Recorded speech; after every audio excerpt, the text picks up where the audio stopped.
Today we're on the search for my childhood Game Boy collection. We've got a ton here we'll talk about in just a second, but I ended up going to the Oklahoma Gaming Frenzy in search of games I didn't have as a child, but let's head out and see what we can find. This first booth that I ended up finding was actually a booth that was put on by one of the sponsors, Got Games in Oklahoma City. They had this rack here that had a bunch of Game Boy games and box Game Boy games that I was looking at, but honestly, I did find one game that's on the list, and that is Super Mario Land, but they had it boxed for 90 bucks, and that's a little out of the price range, but also this thing looks insane. I wish I was going for that, but I didn't. Then this next booth ended up having a bunch of Game Boy games here. Honestly, I spent some time going through this, but sadly, I saw this whole chunk and I figured at least one of the games on my list would be here, but for some reason it wasn't, which is kind of a bummer, but that's okay. This was just the first stop, so we're going to continue on and see what else we can find. And while I was doing that, I ended up finding this booth, talked to the vendor. He did have some games here, but nothing I ended up picking up. I spotted this Game Boy camera and the printer right there.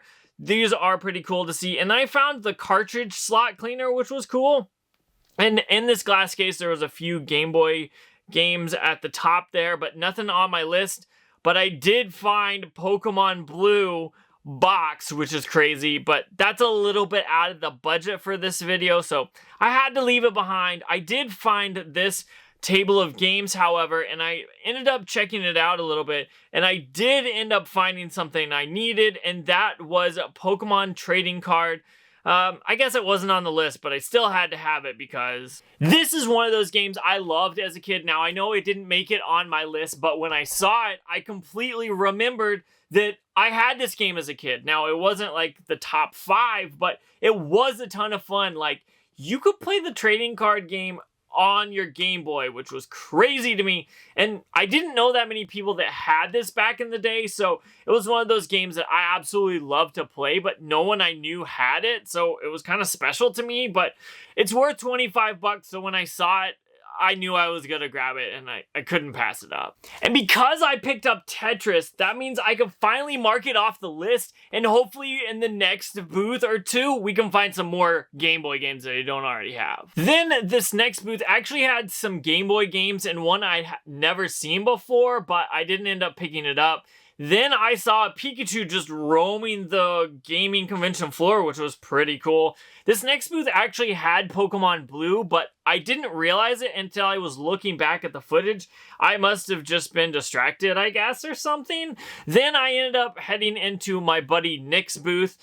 He put on the comic book convention I went to a few months ago, and I ended up finding this Game & Watch gallery, which was definitely cool. This Home Alone game, a few sports games here and there, but the only thing I had to grab was this Game & Watch gallery. Then I kind of headed over towards the rest of his booth, where I ended up finding this Game Boy Color toy from Burger King, which was pretty cool. I definitely saw this and had to grab it. There were a few games on this next booth that were just kind of random and nothing I wanted to get, as well as 2 games on this table, but again, nothing I had to have. And then I ended up finding this binder full of Game Boy games, which this was put on by Eric, who is actually running the game convention, so that was pretty cool. I kind of flipped through here in search of games that were on the list, and honestly, I wasn't seeing anything at first, and I kept scrolling or flipping through, and then I realized I completely missed Tetris on the front. I don't know how I managed to miss it, but this is a pretty decent copy. It took me a little bit to get it out of there, but I did end up getting it, so overall, I'm pretty happy there. I ended up finding some cool stuff at my buddy's Nick's booth, and then right down the way was another booth that had stuff. I ended up grabbing this Game & Watch gallery.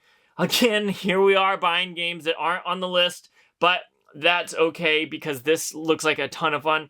As well as this Game Boy Color, which is the fuchsia one.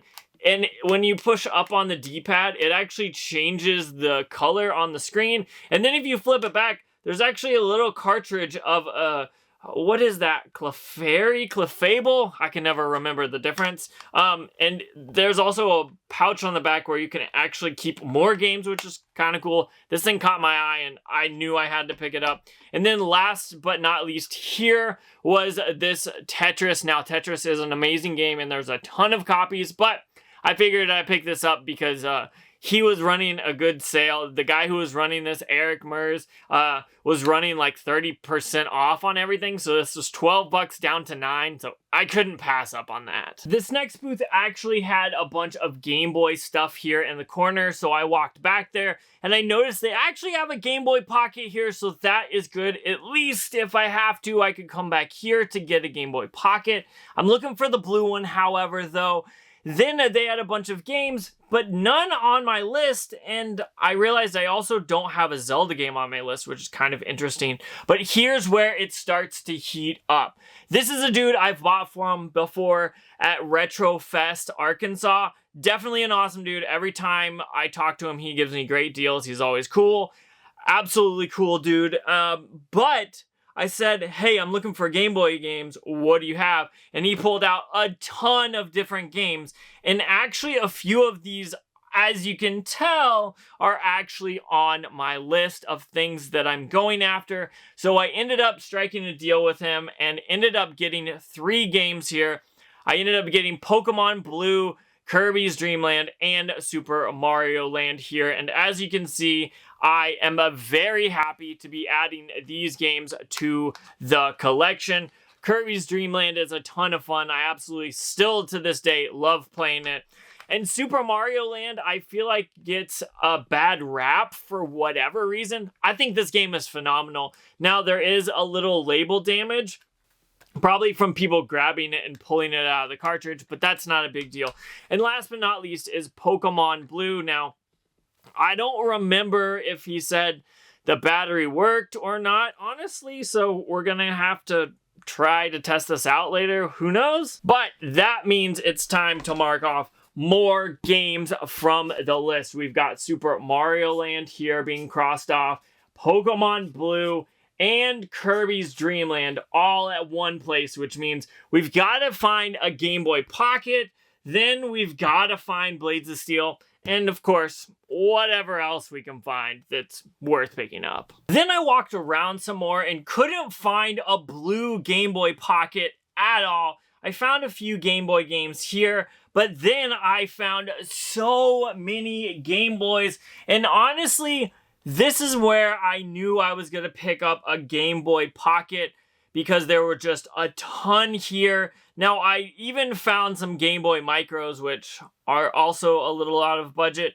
And then I found this Pikachu 2DS, which is amazing. I wish I had that as well. And this Analog Pocket for $400, which unfortunately is out of the budget. But this green Game Boy Pocket and then this clear Game Boy Pocket, both of these were Game Boys I would be interested in picking up. But I ultimately ended up deciding on the Crystal Game Boy Pocket. This Game Boy Pocket was just so amazing. Now, I was kind of trying to decide between that green one and this one, but I went with this one because this is like the 90s in a bottle because of the translucent color. You can see everything in the system, which is so cool. Now, I wish I could have found a blue Game Boy Pocket. I literally searched all over and didn't see one blue one, which is kind of surprising to me, but it's okay. I ended up grabbing this one instead. Now, I was going to try to get it cheaper, and I offered $60, and the guy who was selling it said, okay, here's what we'll do. We'll flip a coin, either 60 or $70, and I wish I got this on camera, but I don't know why I didn't for some reason. He flips the coin, I called heads, and it was tails, which meant I ended up paying $70 for this, which is a little expensive, but I lost the coin flip, and I don't mind like helping out the community and people that are selling at these places. So for $70, I'm not mad about that at all. I'm glad to add a Game Boy to my collection because, well, I needed one, but I still can't find Blades of Steel, which is kind of bumming me out, but let's keep going and see what we can find. Which means we can check this off, but I got to mark through the blue as well. Unfortunately, we didn't get a blue one, but that's okay. We still got a Game Boy Pocket, which is really awesome because the Game Boy Pocket was the first console I ever got as a child, which is totally awesome. Then I made it to my buddy Arkansas Picker's booth, and I said, hey, do you have any Game Boy stuff? And he did not have any at all, which is okay. It was cool just to chill and talk with him. He did have some cool stuff. Then I found Blades of Steel, but for the NES instead of the Game Boy, which is kind of a bummer, but that is perfectly okay. I found a few more Game Boy games here, but again, nothing on the list. However, I went back to this booth and ended up finding a Game Boy Pocket that was red. I passed over this one earlier, but I then also found a few games to pick up, and as you can see, I was definitely finding some good stuff at this booth. It definitely ended up being a great place to pick from, and that is because I not only ended up with another Game Boy Pocket. This is the red one. I think I paid $40 for this, which is a really good deal, but I also got extra games. Now, I would love to have gone and gotten Blades of Steel, but I couldn't find it anywhere for the Game Boy, which means I guess I picked these up instead. I ended up getting Donkey Kong Land, which is a ton of fun.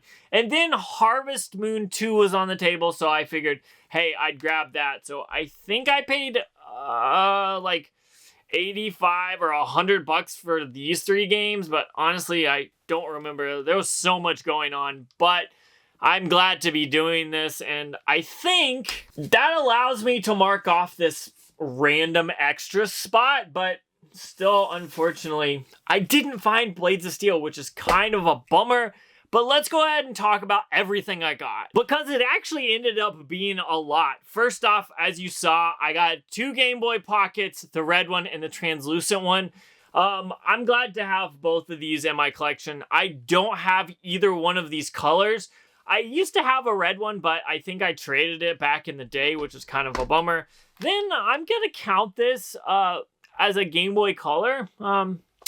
Do with it what you will. And then I got a bunch of games. We ended up with Tetris, Game & Watch Gallery, Harvest Moon 2, Donkey Kong Land, Pokemon Blue, Super Mario Land, Kirby's Dream Land, and Pokemon Trading Card Game.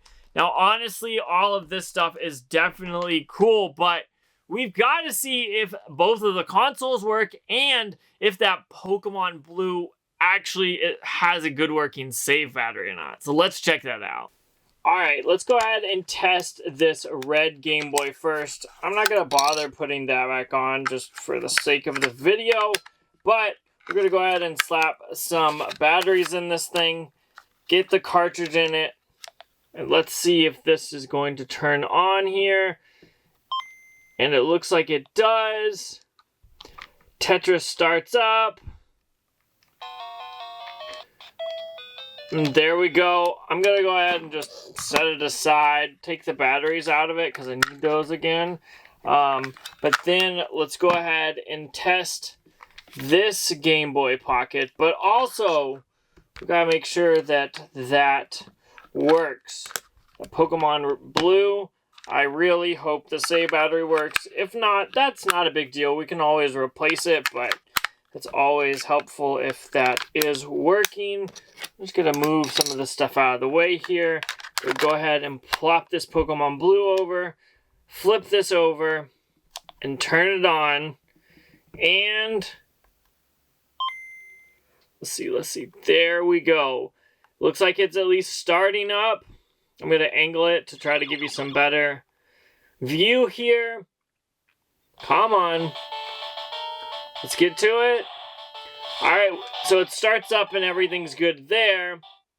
But, okay, so I did play this for about 5 to 10 minutes. 8 minutes, I guess. And it looks like the save battery works, which is totally amazing.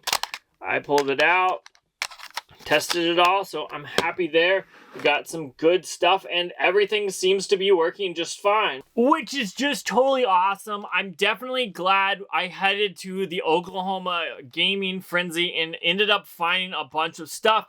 But while I was there, I made a few more videos, so make sure you're following and keep an eye out because there's some bangers coming. But overall, I'm happy with the childhood Game Boy collection here. I just have to figure out how I can get my hands on a copy of Blades of Steel for the Game Boy, but that's for another day. I'm getting out of here. I think I've got some Pokemon Blue to play on this transparent Game Boy Pocket. So check that video out if you haven't already. But what do you think? Was all this stuff worth picking up from my childhood? Or do you think you would have passed and maybe picked something else up? I'm pretty happy about it. I got 2 awesome Game Boy Pockets and a bunch of games. So overall, I think it was definitely well worth it. But let me know down below. Comment down below and let me know. But I'm getting out of here, so check out that video out if you haven't already.